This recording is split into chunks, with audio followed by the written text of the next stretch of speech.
Page 72, just a good old tune. This is a fun piece. This book puts fun pieces every once in a while just to give you something fun to do for change. We'll talk about a few things here. Now there's a note at the bottom saying we can swing these eighth notes. We can play them long, short. So the first line in the right hand, it's written this way.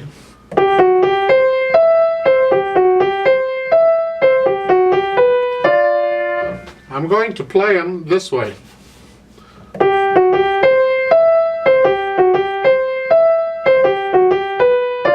In other words, the counting would be 1 and 2 and 3 and 4 and, but now we're going to swing it.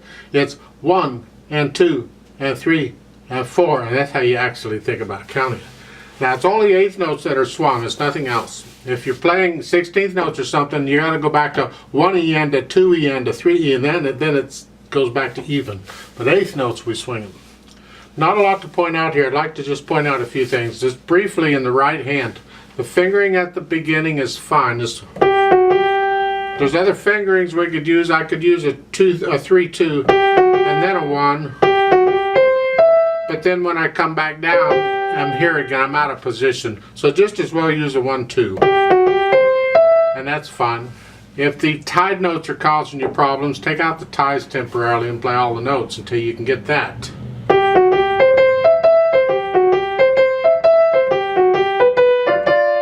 And when you can get that, then you put the tie back in. You think playing the second note in the tie, but you just hang on to the first note.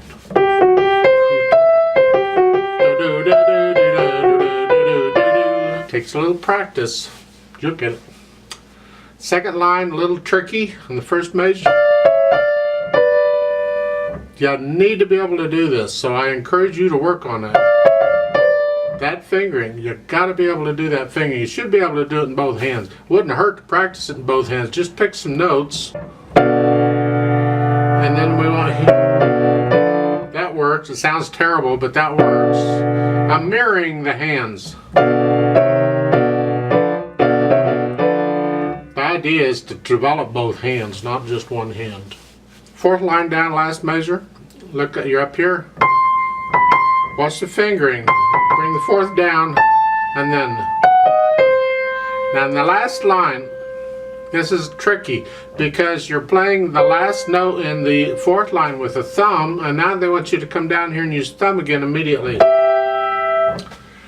You don't have to, because you can go from the last note of the fourth line on to 2-5, and then a 1. So you can play the first note on the last line on page 72, 2-5, and then a 1-5. Makes it a little easier when you're coming off the measure before it.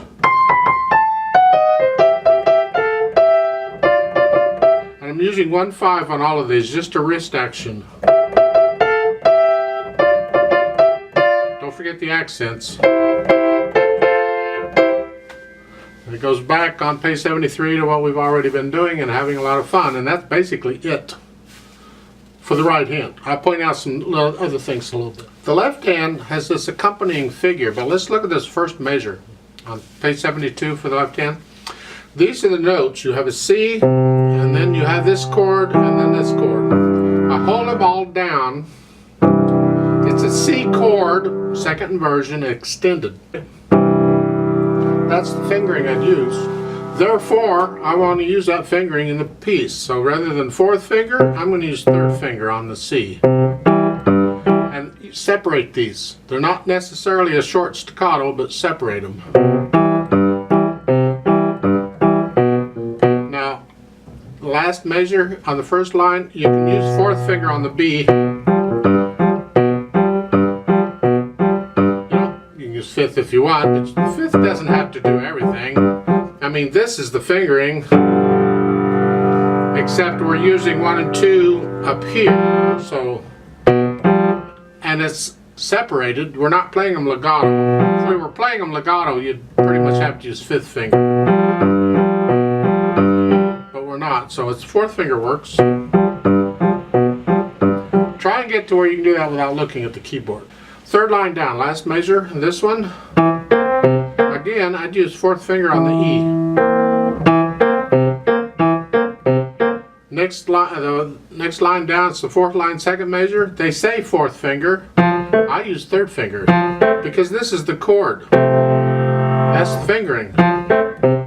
And then 3, 2, 1 on the dotted half note, and then back to the octaves. Ain't this fun? Next page is pretty much the same thing. Now, let's talk about a few other things here. When I go to put the hands together, as far as the dynamics goes on page 72, it's pretty much up to you. For the most part, when there's words, it's sort of a medium loud, and then when there's no words, the instrumental comes up, so then it's loud, the instruments. You have to pretend that there's actually a small band behind you playing along with the singer. So you're accompanying a singer really, except we don't have a singer. Unless you're a singer, you be the singer, but you're still doing your own accompanying. So it's medium loud for the melody. Left hand stays soft. Says happily. That doesn't mean fast or slow or anything. It just be in a happy mood. This is a happy piece.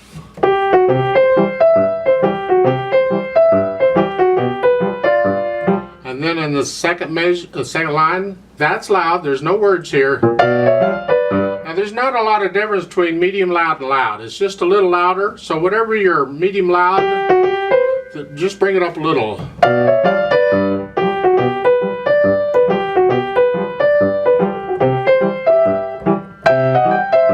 I'm exaggerating the loud.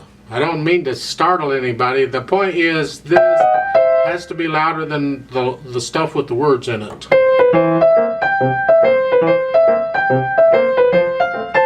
Now loud again.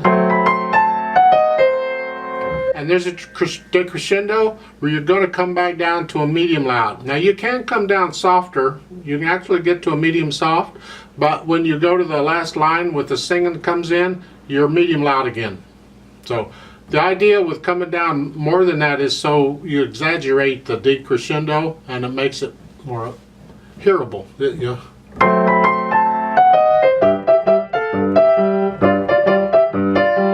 Accents on the last line.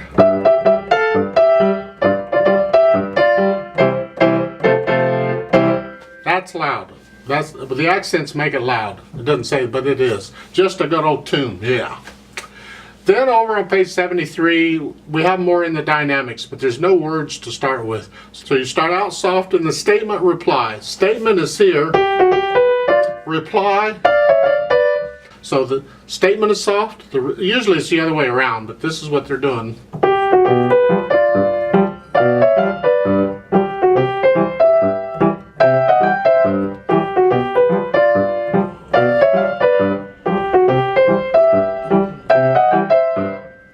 When the words come in at medium loud, you're already there.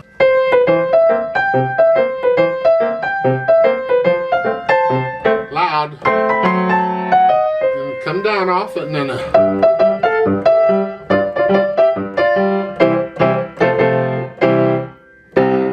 Now there's a DC, I'll sign, then coda. That means you go back to the beginning, go to the sign, and then jump to the coda. The sign is at the end of the fourth line on page 72. You see the crosshairs in the circle?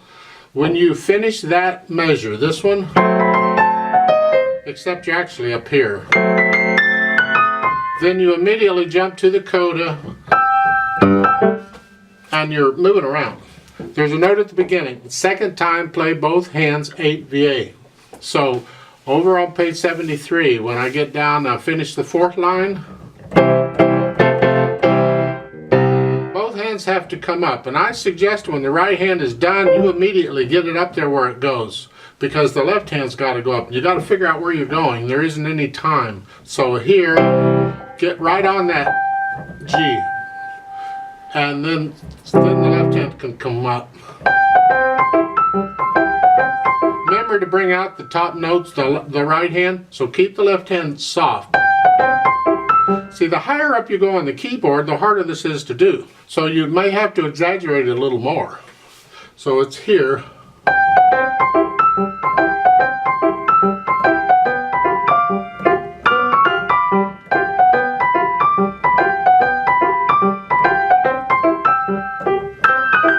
I don't know that I need to play it all for you.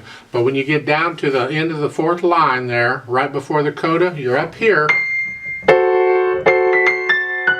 And then going to the coda, it says both hands ABA first time. So you're already in position. To go to the coda, you're here.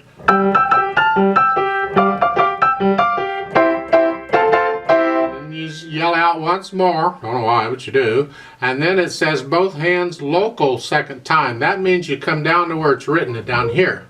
Second time on the coda.